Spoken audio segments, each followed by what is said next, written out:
Non mais on sait tous que Mathilde c'est une drama. Voilà les updates, quoi. Affaire à suivre. Ouais. Bon, et toi, Mathilde? Bah moi, y a rien. Bah le mec que t'as rencontré avant Noël? Ouais, y a rien. Bah, tu m'as appelé à 3h du matin quand tu l'as rencontré, bébé. Hein. Oui, bon, ok, ça va. Dès le moment que je l'ai vu dans la cuisine, j'ai paniqué. Mais pas les paniques d'adolescents qui croisent leur amoureux dans le couloir pendant la récréation.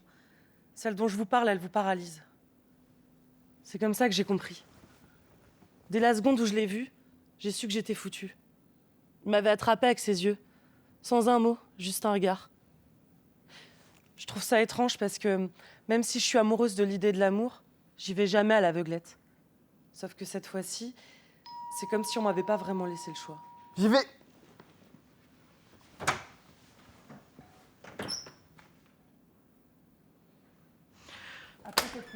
Pizza. Pendant les repas de famille, je fixais la chaise vide à côté de moi et je me demandais pourquoi il est pas là. Et quand mon père racontait des conneries, je l'imaginais déjà rire à ses blagues. Quand je passais devant le concessionnaire auto, je me demandais quelle voiture on achèterait. Alors que je prends le fucking métro tous les jours.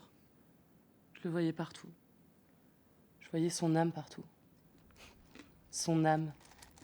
Comment on peut voir à travers quelqu'un qu'on connaît si peu? Entendre ses pensées alors qu'il est dans une autre pièce. J'étais foutue. Et puis, il y a eu ce matin où, dos à moi, il dormait. Je regardais sa nuque, et cette vue-là était magnifique. Alors, j'ai répété à mon cerveau, imprime cette image pour que tu n'oublies jamais. Pour la première fois, je suis certaine d'une chose. C'est que même quand mes souvenirs deviendront flous, je me souviendrai toujours de ce matin-là. On imagine souvent les flammes de l'enfer. Mais je peux vous assurer que le paradis brûle aussi. C'est ce qu'on appelle le feu de l'amour.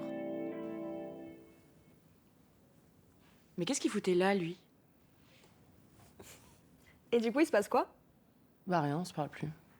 Je peux avoir de la pizza?